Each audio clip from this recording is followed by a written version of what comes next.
La police nationale congolaise district de Tchangou, dans la commune d'Ndjili, précisément au quartier 1 et 8, a mis la main dans la nuit du mardi au mercredi 29 juin sur 3 ans civiques qui s'aimaient de troubles et désolations sans précédent dans ces coins de la commune précitée.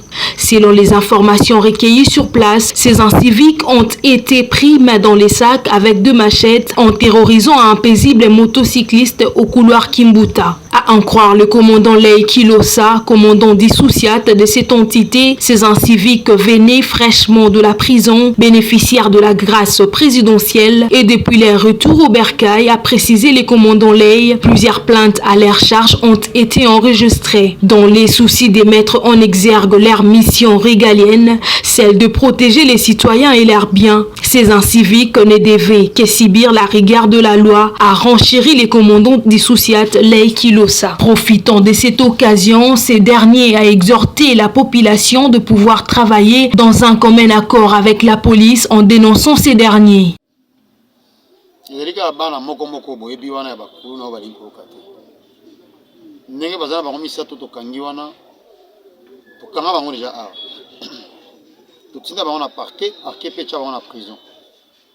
La grâce présidentielle. Vendredi ou la semaine passée. Vendredi.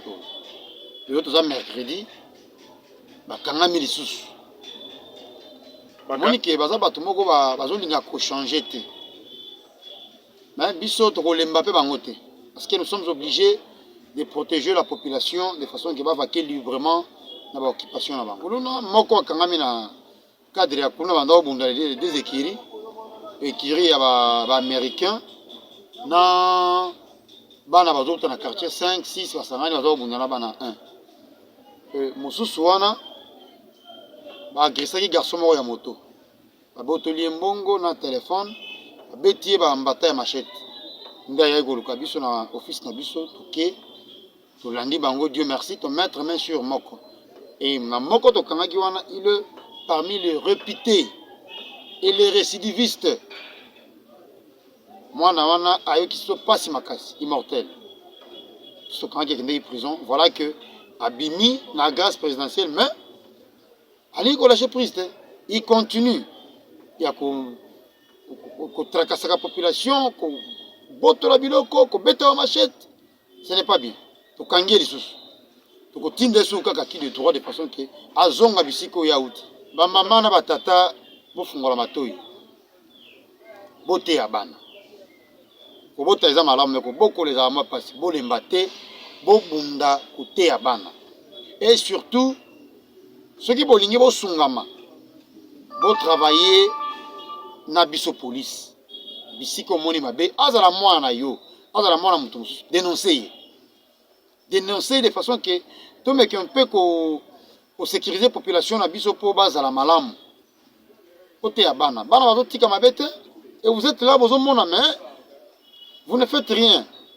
Ce n'est pas bien. Il faut dénoncer. Il faut pas dénoncer.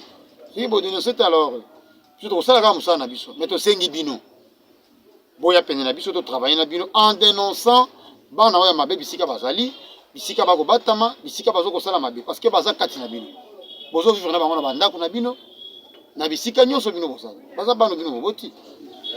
Ce va moi dans la prison ndako na bango ezalo ko le tambolo ki ofani na prison ba inquiéter ka bango kuna te elo mo basala kuna oyo ko ko pesa bango pasi on va préférer là azonga lisusu asala gafla bazonga sakai a mettre de prise chaque fois azokende azonga et puis l'été fois journal de décision moko pona bango atia point final. Pour n'engager des personnes, le corps va messager au papa va se bâcher.